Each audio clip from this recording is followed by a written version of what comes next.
જય માતાજી. જય માતાજી બધા. દેવ પરથી બોલું જનકસિંહ. બોલો બોલો જનકસિંહ. તમે કેમ મારા ફોન નતા ઉપાડતા યાર? ક્યારે પણ આટલા બધા ફોન ખબર કે કાલ તો ફોન હેક થઈ એટલે ફોન આવ્યા. હું તો પછી ઇન્ટરવ્યુમાં આવતો ને 9 કલાક ઇન્ટરવ્યુ આપ્યું મેં 9 કલાક. અરે યાર એ મને ખબર છે એટલે જ નિલેશભાઈ પાસેથી તમારા આ નંબર મારી પાસે નતા. હા દતુભાઈ ભાઈ બોલું છું. ઓળખી ગયો. ઓળખી ગયા. હા એટલે મેં કીધું હકીકત શું હોય હકાભા આમાં? ઈ મને નિલેશભાઈ એવું કીધું, મારી વાત સાંભળો, તમે કયો તો હું એનું રેકોર્ડિંગ નાખું. મને કે મારો ચડિયો ભાઈબંધ છે ઈ કે તમે પછી ઓળખતા હશો. હું કોઈ મળ્યો જ નથી ભાઈ. પહેલી વાત હું કોઈ મળ્યો જ નથી, જોયો જ નથી, પહેલી વાર જોયો મેં. ચડિયો ભાઈબંધ તમારામાં એ તો પહેલા નિલેશભાઈ જો આવું હોય તો અમે સરપંચ પદે કીધું રાજીનામું આપી હતી તમારા જાહેર સ્ટેજ ઉપરથી. હા મેં અહીંયા સરપંચ પદેથી રાજીનામું આપ્યું. ના ના ના તમે ખબર નથી હજી. ખેડૂત હિતમાં મોટી રમત થઈ રહી, મોટા મોટી. ખેડૂત આયા તો બહુ મોટો દગો થઈ રહ્યો છે. હું જોયો તારે મને ખબર પડી, પછી મને અહીંયા આવતો બંધ કર્યો, સમજ્યા? નિલેશ શેરવાડીએ. અને કોઈ મારો ભાઈબંધ નથી, અને મને ભાણુભા કોઈ એનો ભાણુભાઈ નથી. મારા મારી રમત રમી છે, મને હાથો બનાવતો હતો. તમે કામ કરું. મારી વાત સાંભળો, હું તમારામાં એનું રેકોર્ડિંગ નાખું, તમે સાંભળજો. ઈ કે ઈ મને મામા કહે છે, હું એને ભાણુભા કહું છું, અમે ચડિયા મિત્ર છીએ. ના અમે મિત્ર નથી મામા, ભાઈ દરબાર અમે મિત્ર નથી. હું એને પહેલી વાર જોયું એમ કહું જીવનમાં. અમે અહીંયા ગયા, મેં પોતે અહીંયાથી જાહેર સ્ટેજ ઉપર રાજીનામું આપ્યું સરપંચ તરીકે. તમે બોલ્યા તો સાચું બોલ્યા હતા કે આ બધા સરપંચોને તમે ગુમરાહ કરો છો.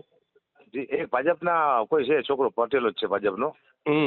એને રાજીનામું આપ્યું. મને ફોન આવ્યો કે ગુપા મેં ના રાજીનામું બહુ ભૂલ કરી યાર, મારી મિસ્ટેક થઈ ગઈ, હું હલવી ગયો આમાં. તો મેં તો તમારે એમ રિઝલ્ટ ન લેવાય.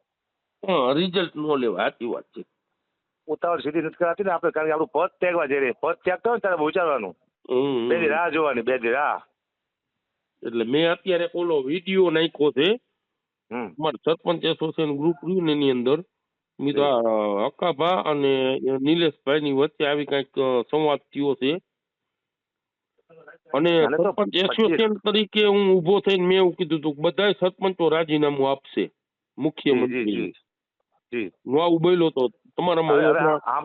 હવે આ કોઈ સરપંચ આપડા ગુમરાહ નો થાય, કોઈ માણસ હે ને આનો ભોગ નો બને, એટલા માટે કહું છું. એટલે શેરવાડિયા બહુ ખતરનાક માણસ છે, અને એક લાલચુ માણસ છે, લોકોના પૈસા લઈને છે, વાત નથી. મને હાથો બનાવતો હતો માણસ, અને મારી સામે બેઠો, મને કે 25 કરોડ રૂપિયા આપે તો અગુપા સમાધાન કરવાનું નથી કરવાનું, સરકાર પાસે તમે કોઈ રોક જાઓ કે, અને મારી વાત મારા તરફથી વાત કરો, અને 2 કરોડ રૂપિયા ખાલી અહીંયા આવવાના હું લઈ જાઉં. આવી વાત મારે કોઈને કરે, મને કોઈ મારી નાખે. ના સાચી વાત છે તમારી. પછી મેં સીધો ખુલ્લો બહાર પાડી દો, જે થવું થાય કીધું, ભલે મારું નામ તમે 100%. અને સત્ય શું સમજો, મારે પેલી વાત મારે લેવા દેવા શું આમાં લોકો? કાઈ નહીં, અમારે કાઈ લેવા દેવા નહીં. અમે સમજો મારા ફેમસ થવા માટે હું તો ફેમસ છું જ, તે મારે શું થવું જોઈએ? ધંધા માટે કર્યો. મેં તો પ્રોગ્રામ રોજના મફત કર્યો, ધંધો નો ગયો. સાચી વાત છે. પણ આમાં તો જે કલાકાર કાઢ નાખા નિલેશભાઈ ને એવી વાત સાંભળી મેં. પણ એને કાઢે કોઈ એના વિશે કોઈ બોલ્યું ખરું? કોઈ ખરાબ છે એનો પક્ષ નથી ખીચો ના ખરાબ બોલે, પણ નિલેશ વિશે કોઈ ખરાબ બોલવા નથી. બોલો કે ના સાચી વાત છે. સાચું. નિલેશભાઈ વિશે એક આદો માણસ તો ખરાબ બોલે કે ભાઈ આવું ન કરાય, એમ તો બોલું છે. કોઈ ના બોલ્યું, મારું બોલે મારા દીકરા, બોલો ભેગા છે બધા. ના સાચું તમારું. હા રેકોર્ડિંગ મૂકી દીધો ત્યાં મૂકવું છે તમ તારે. અરે ના, મારે રેકોર્ડિંગ હું તમારું થોડું મૂકું ભલા માણસ. દસુભાના ભાઈ બોલું છું હવે તો કઈક વિશ્વાસ કરો. આ સારી વાત છે, મેસેજ પહોંચી જાય દુનિયા સુધી. હા રેકોર્ડિંગ મેં બનાવ્યું હતું. હા ભાઈ રેકોર્ડિંગ મેં આપ્યું મીડિયાને, કારણ કે હે ને મારો ભલે સાંટો ઉડે, પણ આવી રીતે આ માણસ પૈસા માંગતો તો જુઓ. અને મેં ખાલી એમ કીધું કે એક વ્યક્તિ આવું એક વ્યક્તિ વાત કરી, કોઈને વાત નથી કરી મેં, ખાલી આને ખુલ્લો પાડવા માટે કર્યું મેં, કોઈને વાત નથી કરી મેં. ના ભાઈ કઈ વાંધો નહીં, હું તમે કયો તો મૂકું, આપણે મૂકું. અરે ભાઈ મૂકો બધું ખબર પડવી જોઈએ. ઓકે હાલો. તો શેરવાડિયા વયા જાય એને વિશે 2 શબ્દ કોઈ બોલતો નથી કે કેમ વયા જાય શું છે, અને મારું અહીંયા પતર ઠોક કરે છે, હકાબા તેમ.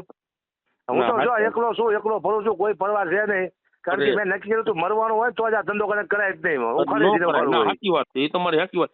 અમારે આખું સરપંચ એસોસિએશન આખું મોરબી જિલ્લાનું રહ્યું ને, અમે હારે લઈને જ ગયા હતા. એટલે સરપંચ એસોસિએશનના અમારા જે પ્રમુખ છે ને, એમને મને કીધું ઈ કે તમે બોલો, તમે બોલી શકો છો, તમને હું તો બોલવાની અત્યારે ફ્રી છે. બધા સરપંચોને કહું છું કે આપણું પદ જયારે ત્યાગતો ને પદ ને ત્યાગતા હોય આપણે ત્યારે 2 વખત 2 દિવસ વિચારવાનું કે આપણું પદ બરોબર ત્યાગી છે કે નહીં. કે આ નીરજ હેરવાડી જેવા માણસો તો કશું ન રહેતી આપણી પાસે.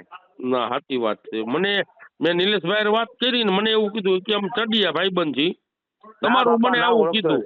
ઈ કે ના ઈ કાંઈ બીજે કઈ ચર્ચા ન કરતા ને. મેં કીધું એમના નંબર તો દિયો. મેં કીધું મારી પાસે એ કે અમારા ભાણે છે અકુબા. અરે ભાણે અમે મામા બેન જ કે છે, કાઠી દરબાર છે ને એક આયર સમાજ છે, એ 2 મામા છે. તું જાતે અમારા મામા થઈ ગયો પેલા. બરોબર છે. પણ આવા વ્યક્તો હોય છે ને ખેડૂતનું પૂરું કરી નાખશે, ખેડૂતને કોઈ આગળ નહીં આવે. હું તમને કહું તમ તારે ના સાચું છે. આવી રમત રમાય એટલે શું સમજો. હું તો આમ જો કલાકાર નથી આવતા આવ્યા તો નો આવ્યા તો ગાયું ખાધી, હું આવ્યો તો ગાયું ખાધી, આવીને ગાયરું ખાધી. સાચી વાત છે. એવું ને સાંભળો આવ્યો તાર શું કહેતા હતા, હાવજ આવ્યો સિંહ આવ્યો, હાવજ આવ્યો સિંહ આવ્યો. હવે કે શું કરવા આવ્યો બોલો. એટલે નીચના દીકરાઓ તમને ખબર છે તમારે શું બોલવું તમને ખબર નથી ખબર. સાચી વાત. તમે બોલ્યા પછી ફરી જાવ છો એ તમારું આ તમારી ખાનદાની કહેવાય. એકવાર બોલ્યા પછી ફરાય ને પછી માણસ ખરાબ હોય તો ન ફરાય. ના બરોબર છે. હું એકવાર તમારો વખાણ કરી નાખું, મારો ભાઈ છે દસુભાઈ ભાઈ છે, મારા ભાઈ છે, તમારી પછી ખરાબ બોલો તો મૂર્ખો કહેવાય. પછી ભાઈ તો ભાઈ. ના સાચી વાત છે તમારી. ના નથી 5 રૂપિયાની અહીંયા કોઈ આયસા ધંધા મૂકીને બેસી ગયા છે અહીંયા. હા એટલે જ ને તમે સમર્થનમાં તમે જો હવે તમે કહો મારો સ્વાર્થ શું હતો. હરેક વ્યક્તિનો સ્વાર્થ હોય. મારો સ્વાર્થ આમાં શું હતો ભાઈ, આપણને 5 પગાર વધુ મળશે. આ સ્વાર્થ મારો. બરોબર.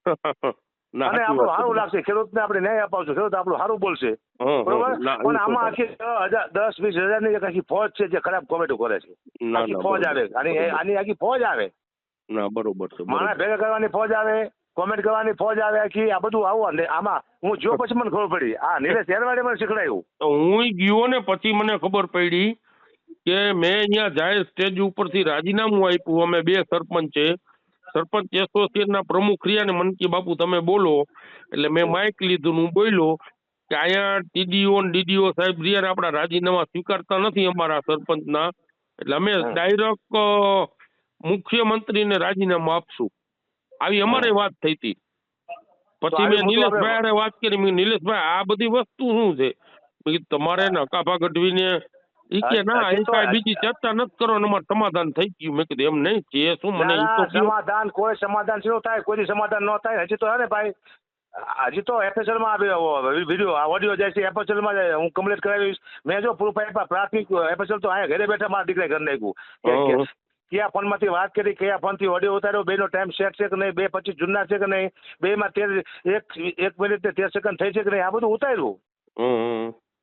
સમજ્યા ને તમે? આ બધું ઇન્સ્ટાગ્રામ માં મૂકી દીધું છે. ના કાંઈ વાંધો નહીં. અને આ જો હું તમને કહું, આપણે આ ચર્ચા થઈ ને એ અમારા સરપંચ ગ્રુપમાં હું નાખી દઉં છું. નાખો વાંધો નહીં ને, તમને કાંઈ તકલીફ નહીં પડે ને કાભા? ના બિલકુલ તકલીફ નહીં પડે. અને બધાને કહું છું કે કોઈ પણ જયારે પદ ત્યાગવાનું હોય એટલે પહેલા 3 દી વિચારવાનું, પછી આપણું પદ ત્યાગવાનું, પછી આપણને ખબર પડે કે આ માણસ ખોટો છે, આપણને દુઃખ થાય, એના કરતા વિચારીને કોઈ કામ કરવાનું. ઓકે હાલો. જી દરબાર ધન્યવાદ. ભલે. જય માતાજી. જય માતાજી. હા.